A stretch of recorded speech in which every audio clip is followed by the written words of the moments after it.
हरे कृष्णा। अमावस्या यानी पितरों के तर्पण का एक विशेष दिन।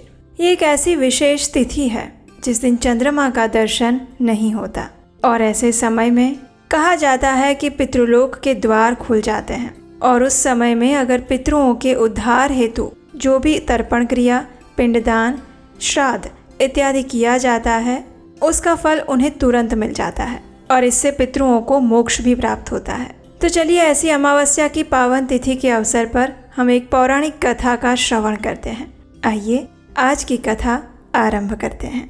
एक समय अनर्त देश में धर्मवर्ण नाम से विख्यात एक ब्राह्मण थे।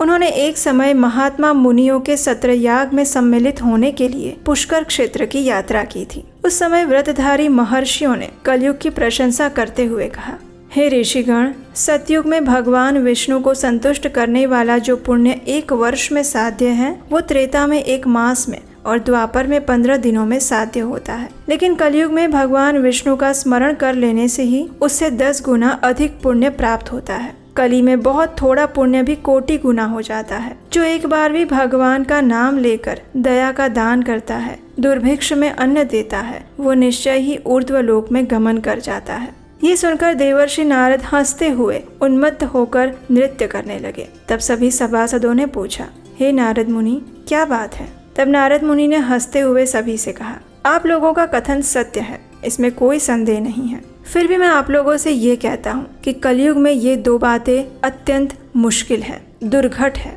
एक है शिश्नेंद्रिय का निग्रह और दूसरी है जीवा को वश में रखना। ये दोनों कार्य जो भी व्यक्ति सिद्ध कर लेता है वो नारायण स्वरूप बन जाता है। इसलिए कलयुग में आपको यहाँ पर नहीं ठहरना चाहिए। नारद मुनि की ये बात सुनकर उत्तम यज्ञ का पालन करने वाले वे सभी महर्षि अचानक ही यज्ञ को समाप्त करके सुखपूर्वक चले गए। धर्मवर्ण ब्राह्मण ने भी उनकी बात सुनकर पृथ्वी लोक को त्याग देने का विचार किया। उन्होंने ब्रह्मचर्य व्रत धारण किया, दंड और कमंडलू हाथ में लिया और जटा तथा वल्कलधारी बनकर वे कलयुग के अनाचारी पुरुषों को देखने के लिए घर छोड़कर चले गए। उनके मन में बड़ा विस्मय हो रहा था। उन्होंने देखा प्रायः मनुष्य पाप वृत्ति में लिप्त हो रहा है, दुष्ट बन रहा है, ब्राह्मण पाखंडी हो जा रहे हैं और शूद्र संन्यास धारण कर रहे हैं। पत्नी अपने पति से द्वेष रखती है, शिष्य अपने गुरु से वैर करता है, सेवक स्वामी के और पुत्र पिता के घात में लगे हुए हैं। कलयुग में वेदों के विद्वान ब्राह्मण दरिद्र होते हैं। लोगों में प्रायः भगवान की भक्ति नहीं दिखाई देती और पुण्य क्षेत्र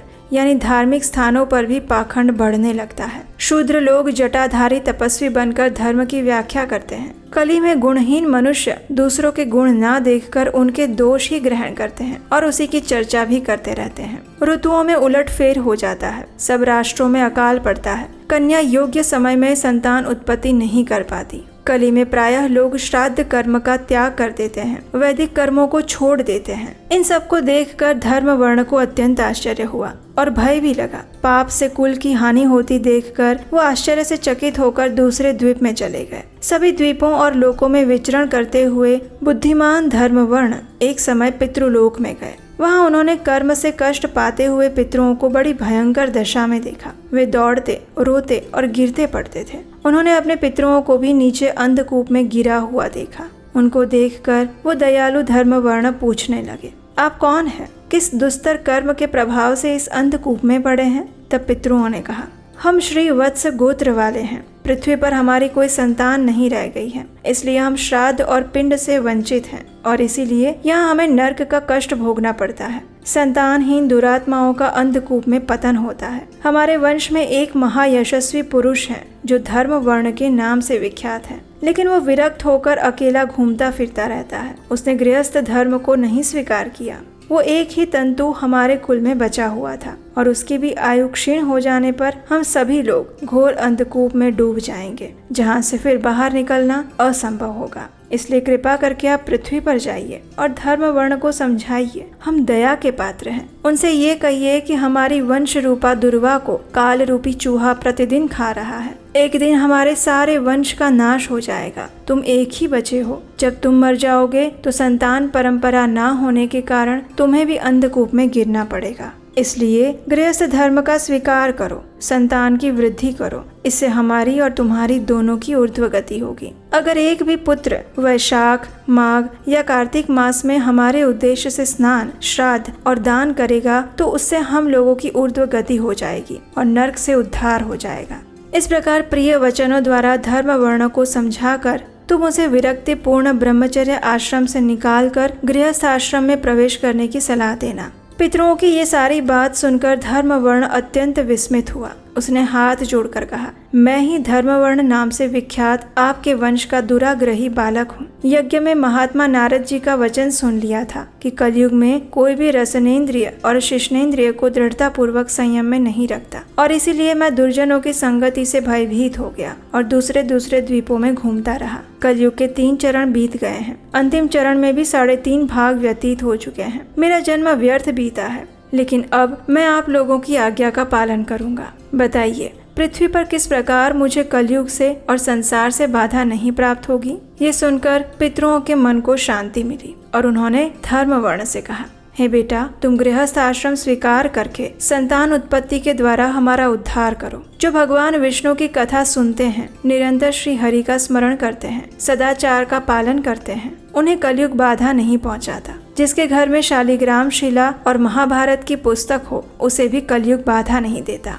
जो वैशाख मास के धर्मों का पालन करता है, माघ मास में स्नान में तत्पर रहता है और कार्तिक में दीपदान देता है, उसे भी कलयुग की बाधा नहीं प्राप्त होती। जिसके घर में बलिवैश्व देव होता है, शुभकारिणी तुलसी स्थित होती है, जिसके आंगन में उत्तम गायें रहती हैं, उसे भी कलयुग बाधा नहीं पहुंचाता। इसलिए तुम शीघ्र पृथ्वी पर जाओ और हम सबका उपकार करो। सूर्य के मेष राशि में स्थित होने पर 30 तिथियां पुण्यदायिनी बताई गई है। एक एक तिथि में किया गया पुण्य कोटि गुना अधिक होता है, और उसमें भी जो वैशाख मास की अमावस्या तिथि है, वो मनुष्यों को मोक्ष देने वाली है, देवताओं और पितरों को प्रिय है। जो उस दिन पितरों के उद्देश्य से श्राद्ध करते हैं, जल से भरा घड़ा दान देते हैं, पिंडदान करते हैं, उन्हें अक्षय फल की प्राप्ति होती है। इसलिए हे महामते, तुम शीघ्र जाओ और जब अमावस्या हो तब कुंभ सहित श्राद्ध और पिंडदान करो। सबका उपकार करने के लिए गृहस्थ धर्म का आश्रय लो। काम से संतुष्ट हो, उत्तम संतान पाकर मुनि वृत्ति से रहते हुए सुखपूर्वक द्वीपांतरों में विचरण करो।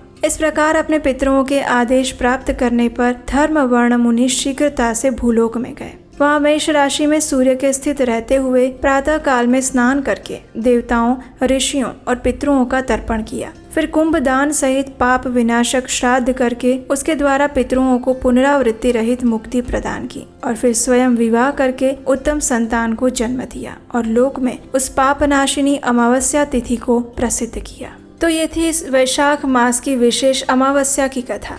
अगर आपको आज की ये कथा अच्छी लगी है तो इसे लाइक कीजिए, शेयर कीजिए और आपके अपने चैनल को सब्सक्राइब कीजिए। हमारे चैनल पर हम ऐसे ही प्रमाणभूत ग्रंथों से ली हुई हमारे विभिन्न पर्वों, व्रतों और त्योहारों की कथाएं और उसकी जानकारी लेकर आते हैं। इसे सदैव प्राप्त करते रहने हेतु आप हमारे व्हाट्सएप कम्युनिटी ग्रुप के साथ भी जुड़ सकते हैं। उसका लिंक नीचे डिस्क्रिप्शन बॉक्स में दिया गया है। हरे कृष्णा।